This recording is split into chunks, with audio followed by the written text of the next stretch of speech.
Guys, today is part of my Steven Spielberg marathon. I watched Schindler's List from 1994, the movie that earned Spielberg the Oscar for Best Picture, Best Director. He really did deserve it. And Liam Neeson gave an excellent leading role as Oscar Schindler, this German businessman who's very wealthy. And then 1940s during World War II, he owns this munitions factory that makes stuff for the military and other things. And all these Polish Jewish refugees come over there, and he makes this list of like 1,100 names. That's the title, Schindler's List, and he saves them all from being persecuted and sent to the death camps by hiring them to work at his factory.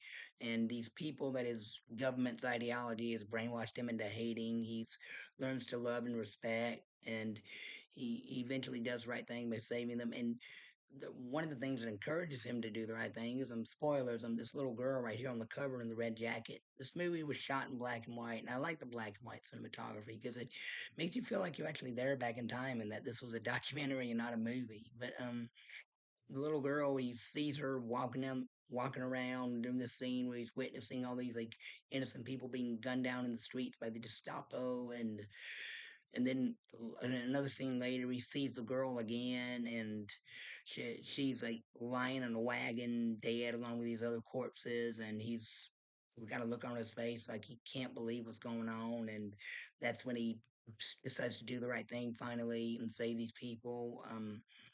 His He is a good man deep down all along, and the the other actors in this movie, Ben Kingsley does a good job as one of the Jewish people that works at the factory and befriends Schindler.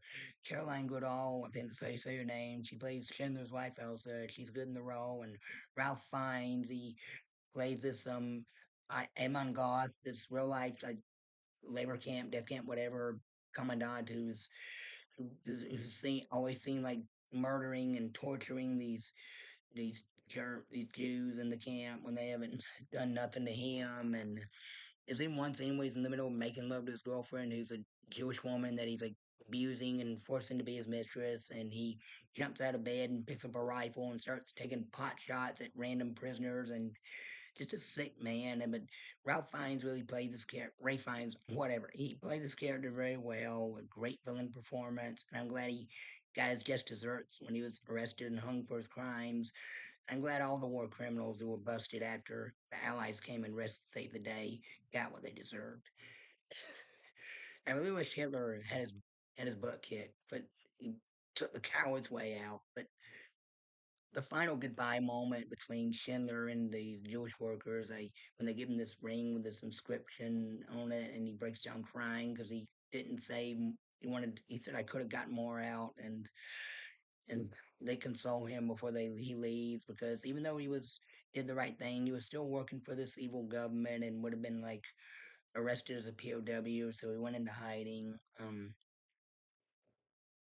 And and then the final moment, there's two scenes in color of this. There's a scene at the beginning with this Jewish family like doing a prayer and at the celebration, and then there's a scene at the end while these like all the Jews, the characters who are portrayed in this movie, the real life people, they're all visiting Schindler's grave in Israel, putting a stone on his grave as part of a Jewish custom as respect, and that they were seen one by one walking up to the grave and putting it down there alongside the actor who played them in each of them in the movie. And the final person who shows up is Liam Neeson, who puts some flowers on Schindler's grave. And Schindler's not there because he's dead by then. Of course he's dead because it was a grave. I shouldn't have laughed. Sorry, but um, it was pretty nice to see all those people who were still alive that he saved, and how grateful they were for what he done. And this is a story about a man's inhumanity to man, because of the atrocity shown, but also the man's humanity to man because of the goodness that Schindler did. And this is heartbreaking, tear jerking, but also a unforgettable, heroic moment in history that should never be forgotten, as well as the bad should never be forgotten either, or otherwise the bad will be repeated in the future. But Spielberg really told a powerful story, and thanks Spielberg for making this. You're probably never going to see my video, but thanks, man. You're a treasure. And all right, that's it for now. Thank you. God bless you. Bye. I give this two thumbs up.